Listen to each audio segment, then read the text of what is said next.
Bismillahirrahmanirrahim. Di dalam riwayat yang lainnya, kita juga mendapati tentang sebuah penjelasan. Ketika Rasulullah SAW menyampaikan bahwasanya lahum manabir yaumal qiyamah yaqbituhumul anbiya war rusul.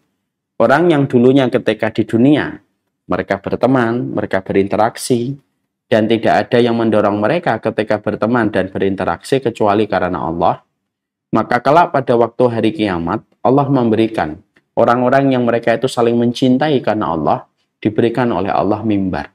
Mimbar itu terbuat dari cahaya, yang membuat para nabi saja merasa iri dengan indahnya mimbar itu, dan tidaklah mimbar itu dibuat, lalu dihadirkan dengan begitu kesan yang sangat indah pada mimbar itu yang terbuat dari cahaya, kecuali mimbar itu diperuntukkan untuk siapa? Bukan untuk mereka yang sholat.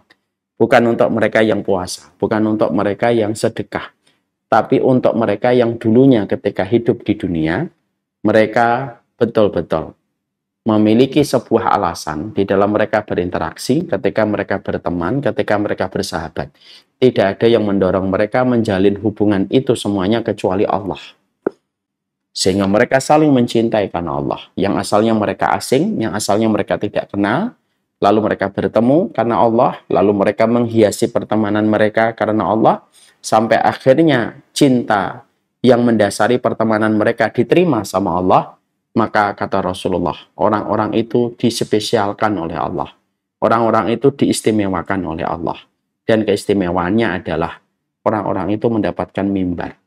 Mimbarnya bukan terbuat dari kayu, bukan pula terbuat dari besi, tapi mimbarnya terbuat dari cahaya. Anda bisa bayangkan mimbar terbuat dari cahaya. Mimbarnya dari cahaya, lalu membuat para nabi saja merasa iri dengan orang yang diberikan mimbar itu. Dan mimbar itu diberikan kepada mereka yang hatinya bersih. Dia punya 1000 alasan untuk mencintai seorang teman, mungkin karena pansos, mungkin karena terkenal, mungkin karena kaya, mungkin karena frekuensi bercandanya sama, tapi dia mencari teman dan menjalin persahabatan, bukan itu, tapi semata-mata karena Allah ketika dia menjalin persahabatan. Inilah yang termasuk salah satu amalan besar. Tidak kelihatan oleh kasat mata, tidak bisa dirasakan oleh panca indera, tapi ternyata begitu besar dinilai oleh Allah.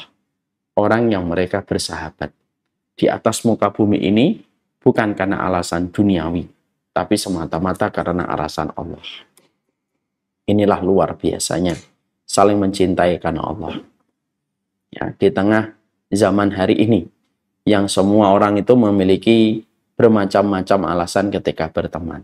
Ada yang karena pansos tadi saya sebutkan, ada yang karena temannya terkenal, ada pula yang karena temannya menjadi orang yang pintar, atau alasan-alasan duniawi yang lainnya. Dan orang yang telah memiliki hati yang bersih, maka dia mencintai seseorang hanya karena Allah semata. Sekarang mari kita lalu bedah.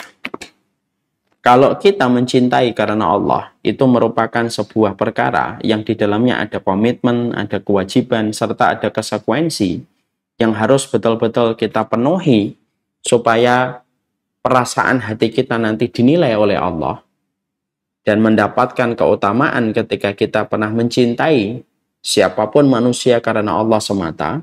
Maka apa yang harus kita lakukan untuk membenarkan proses kita mencintai karena Allah? Ada 15 poin. Mari kita bahas nomor 1.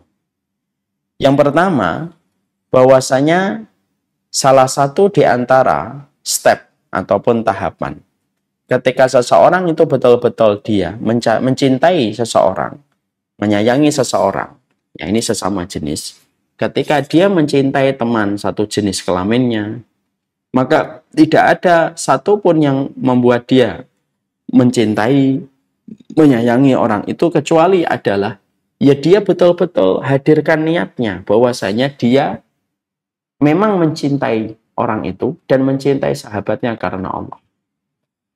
Jadi betul-betul dia menilik dan melihat secara internal pada hatinya. Apakah saya ini mencintai?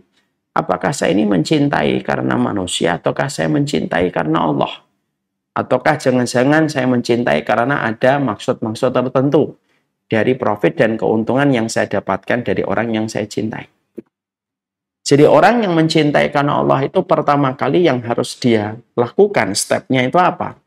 Dia harus betul-betul sadar. Dia harus betul-betul sadar. Sesadar-sadarnya.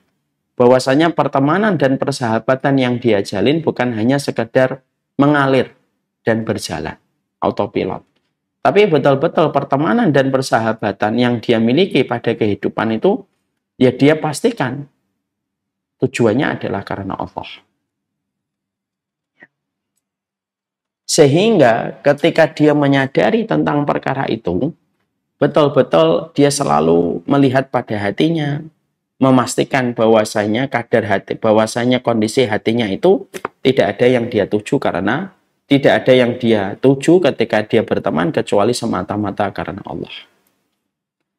Kalau seseorang sudah betul-betul sadar di bawah kendali kesadaran penuh bahwasanya dia berteman semata-mata karena Allah semata, maka inilah orang-orang yang nanti akan senantiasa berada di dalam penjagaan Allah.